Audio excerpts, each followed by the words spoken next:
ধ্যানে প্রবেশ করার সবচেয়ে সহজ উপায় হলো আমাদের শ্বাস। এই শ্বাস যার দ্বারা আমাদের এই স্থূল শরীর প্রাণময়, জীবিত এবং কার্যকর হয়। শ্বাস ছাড়া আমাদের এই স্থূল শরীর সামান্যতম নড়াচড়াও করবে না, এবং যেমন আমাদের শ্বাস হয় তেমনি আমাদের এই স্থূল শরীর প্রতিক্রিয়া করে। অনেক লোক শ্বাস সম্পর্কে অনেক কিছু বলে, কিন্তু শ্বাসের গতি কেমন হওয়া উচিত এবং প্রতিটি শ্বাস আমাদের এই স্থূল শরীরে কী প্রভাব ফেলে সে সম্পর্কে খুব কম লোকই জানাতে পারে। বন্ধুরা, কোনো ব্যক্তি, যে সাধারণ মানুষ হোক কিংবা কোনো ঋষি, শ্বাস ছাড়া তার জীবিত থাকা অসম্ভব, এবং তার জীবনে যে প্রগতি হচ্ছে তা তার শ্বাসের ফল। যখন আপনি ধ্যানে বসেন তখন আপনার শ্বাস যতক্ষণ স্থির না হবে আপনি ধ্যানে প্রবেশ করতে পারবেন না। তাই নিজের শ্বাসকে স্থির করা খুবই জরুরি। কোনো সাধক ধ্যানে প্রবেশ করতে পারবে না যতক্ষণ সে তার জীবনের ভিত্তি মজবুত করে, এবং জীবনের ভিত্তি মজবুত করার একমাত্র উপায় হলো আমাদের শ্বাস, যাকে আধ্যাত্মিকতা প্রাণ বলে এবং বিজ্ঞান শ্বাস বলে। বন্ধুরা, একজন ব্যক্তির জন্য এই শ্বাস এতটাই গুরুত্বপূর্ণ যে এই শ্বাসের মাধ্যমেই সে জীবিত থাকে, আবার এই শ্বাসের কারণে জীবনও চলে যায়। বিজ্ঞান বলে যে একজন ব্যক্তি যতক্ষণ শ্বাস নিচ্ছে ততক্ষণ সে জীবিত, তারপর সে মারা যায়। কিন্তু অধ্যাত্ম বলে যে একজন ব্যক্তির মধ্যে যতক্ষণ এই শ্বাস চলমান ততক্ষণ সে স্থূল শরীরে জীবিত। এরপর যখন ব্যক্তির মধ্যে থেকে এই প্রাণময় শ্বাস চলে যায় তখন ব্যক্তি সূক্ষ্ম রূপে জীবিত থাকে। অর্থাৎ ব্যক্তি কখনোই মরে না, তার কেবল বাস্তব রূপ বদলে যায়। কারণ শক্তিকে কখনোই ধ্বংস করা যায় না। শক্তি কেবল এক রূপ থেকে অন্য রূপে পরিবর্তিত হতে পারে, এবং এই শক্তি আমাদের আত্মা। আমি অনেকের ভিডিও দেখেছি যেখানে তারা বলেন যে যদি আপনি আপনার শ্বাসের গুরুত্ব বোঝেন তাহলে আপনি সঙ্গে সঙ্গে সমাধির অভিজ্ঞতা পেতে পারেন। কিন্তু যম এবং নিয়ম ছাড়া কেউ সমাধিতে পৌঁছাতে পারে না। একজন ব্যক্তি যিনি ধ্যান করছেন তার জন্য যম এবং নিয়মের পালন করা খুবই প্রয়োজনীয়।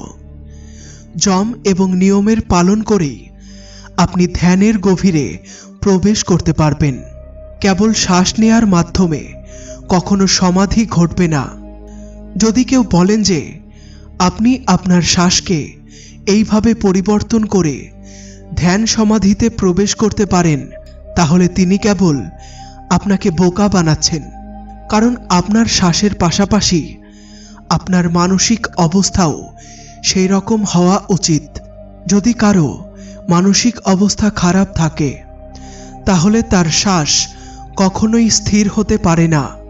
একজন বাসনায় ভরা ব্যক্তির শ্বাস কখনোই স্থির হতে পারে না, এবং তার মধ্য থেকে নারীর প্রতি মোহ দূর করা যেতে পারে না।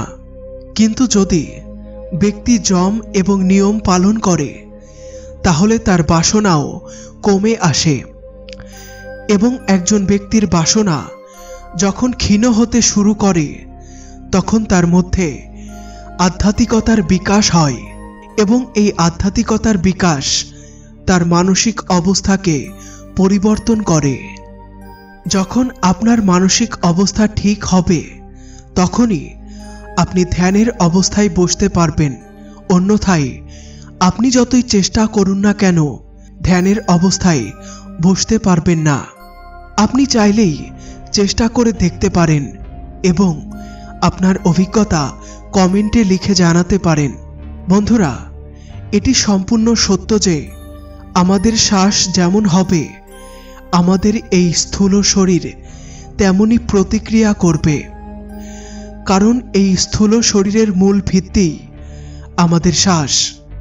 যদি আপনি আপনার চারপাশে লক্ষ্য করেন, যে ব্যক্তি ধ্যান বা মেডিটেশন করে না তার শ্বাসের গতি তীব্র হয়, কিন্তু যে ব্যক্তি ধ্যান বা মেডিটেশন করে, প্রাণায়াম করে, তার শ্বাসের গতি ধীর হয়।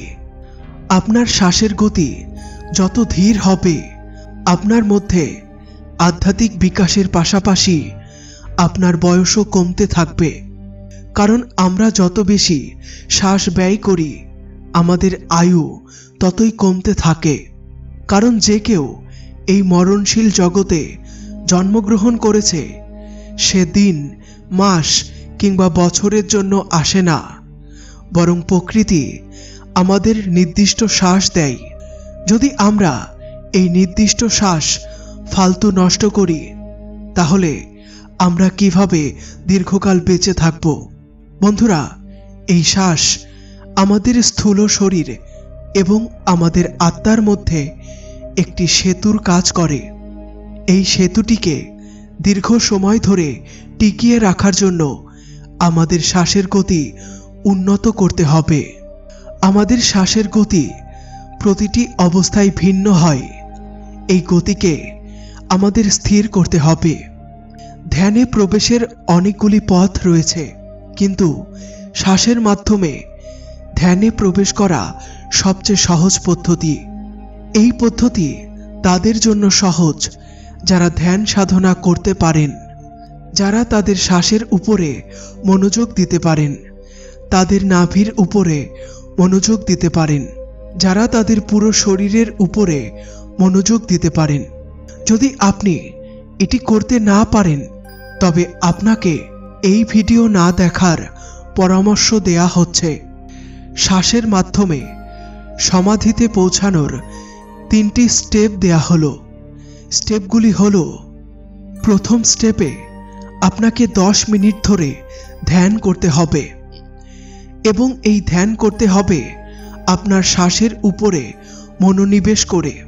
10 মিনিটে আপনাকে অন্ততপক্ষে 70 থেকে 80টি শ্বাস নিতে হবে। যদি আপনি 80টির বেশি শ্বাস 10 মিনিটে নিচ্ছেন, তবে এর অর্থ হলো আপনি ধ্যান সঠিকভাবে করতে পারছেন না। শুরুর সময়ে এটি একটু কঠিন হতে পারে। প্রথম ধাপে আপনাকে শ্বাসের উপরে মনোনিবেশ করতে হবে। এইভাবে শ্বাস নেবেন এবং শ্বাস ধরে রাখবেন যতক্ষণ পর্যন্ত আপনি ধরে রাখতে পারবেন। যখন আপনি অনুভব করবেন যে শ্বাস ছেড়ে দিতে হবে, তখন শ্বাস ছাড়বেন। এই শ্বাসের একটি প্যাটার্ন সম্পূর্ণ করতে 10 থেকে 12 সেকেন্ড লাগবে। এই হিসাবে আপনি 1 মিনিটে সর্বাধিক 7 থেকে 8টি শ্বাস নিতে পারবেন। যখন আপনি এটি করবেন, তখন আপনার মনে অনেক চিন্তা আসবে।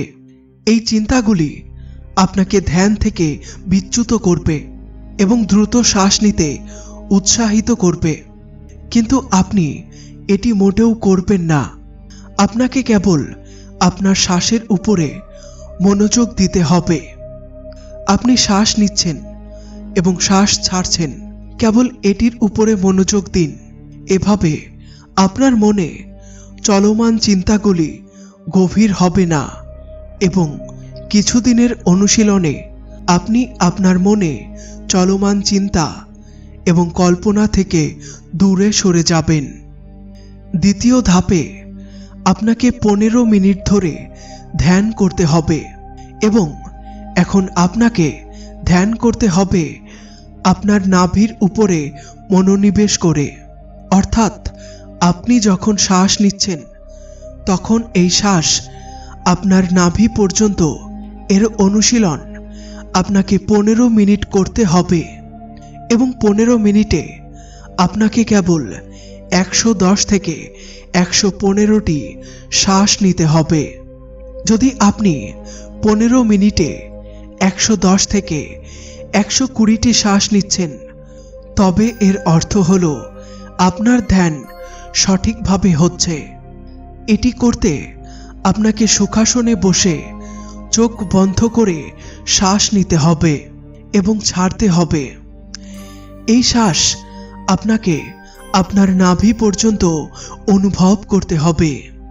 কিছুটা গভীরভাবে শ্বাস নিয়ে শ্বাসকে ধরে রাখবেন যাতে এটি আপনার পেটে জমা হয়। আপনি অনুভব করবেন যে এই শ্বাস আপনার নাভি পর্যন্ত পৌঁছেছে।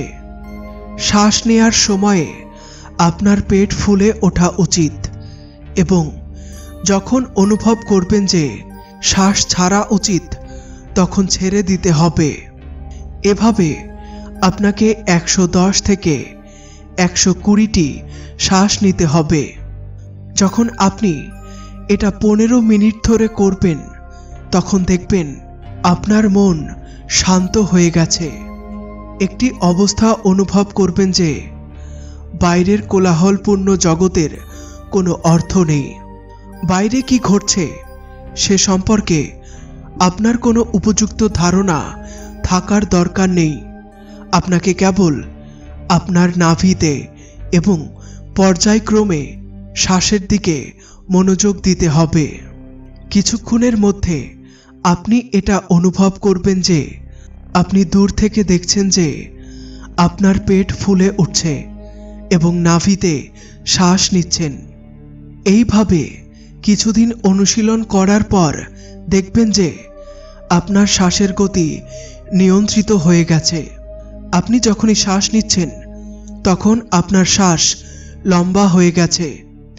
এর অর্থ হলো আপনি দ্বিতীয় ধাপ পার করে গেছেন। তৃতীয় ধাপে আপনি আপনার শ্বাসগুলি পূর্ণ শরীরে অনুভব করতে পারবেন। এই অবস্থা ধ্যানের অবস্থা হবে, যেখানে আপনি পূর্ণ শরীরের অবহিত হবেন। এই অবহিততা আপনি ধ্যানের সময় ধরে থাকবেন। তখন আপনি তারতম্যে পৌঁছে গেছেন, যেখানে প্রত্যেকে পৌঁছতে চায় কিন্তু পৌঁছতে না পারলে দ্বিধা থাকে। এই অবস্থায় আপনাকে 20 মিনিট ধরে মেডিটেশন করতে হবে এবং এই 20 মিনিটে আপনাকে প্রায় 150 বার শ্বাস নিতে হবে। যদি আপনার শ্বাস অধিক হয় তবে আপনাকে মনে রাখতে হবে যে আপনার কাঁধ সম্পূর্ণভাবে সোজা হতে হবে। কাঁধে কোনো ব্যান্ড থাকা উচিত নয়, কারণ ধ্যানের সময় আপনার মূলাধার চক্রে উপস্থিত তাত্ত্বিক শক্তি যা আপনাকে সমাধির অনুভব করাবে তা উপরের দিকে উঠতে প্রস্তুত হয়ে যায় এবং যখন এই শক্তি গতিশীল হয় তখন এটি আপনার মেরুদণ্ডের হাড় থেকে উপরে, যেখানে আপনার সুষুম্না নাড়ি অবস্থিত, আর সমৃদ্ধ তরল পদার্থ উপরের দিকে জোর করে নিয়ে যায়।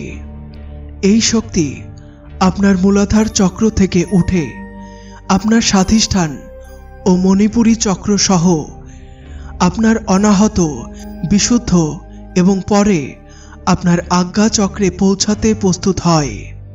যদি এই অবস্থায় আপনার শরীরে কোনো ব্যান্ড থাকে, আপনার শরীর বাঁকা থাকে, তবে আপনার এই অভ্যাস ব্যর্থ হতে পারে। তাই এই অবস্থায় আপনাকে খুব সতর্ক থাকতে হবে। বন্ধুরা, আপনার প্রয়াসে কিছু না কিছু অপূর্ণতা থাকতে পারে। তাই যে সকল ধার্মিকদের ভালো অভিজ্ঞতা থাকে তাদের শরণাপন্ন হতে পারেন এবং ধীরে ধীরে আপনার জীবনে এই সমাধির অবস্থা অবশ্যই আসবে। বন্ধুরা, সমাধির অবস্থা বর্ণনা করা কিছুটা কঠিন, কারণ এটি প্রত্যেক ব্যক্তির কাছে ভিন্ন অভিজ্ঞতা নিয়ে আসে। আপনি কোন স্তরে আছেন তা আপনাকে বুঝতে হবে। বন্ধুরা, এই ভিডিওটিতে একটা লাইক করে দিন আর আমাদের প্রচেষ্টাকে এগিয়ে নিয়ে যাওয়ার জন্য চ্যানেলটি সাবস্ক্রাইব করে রাখুন।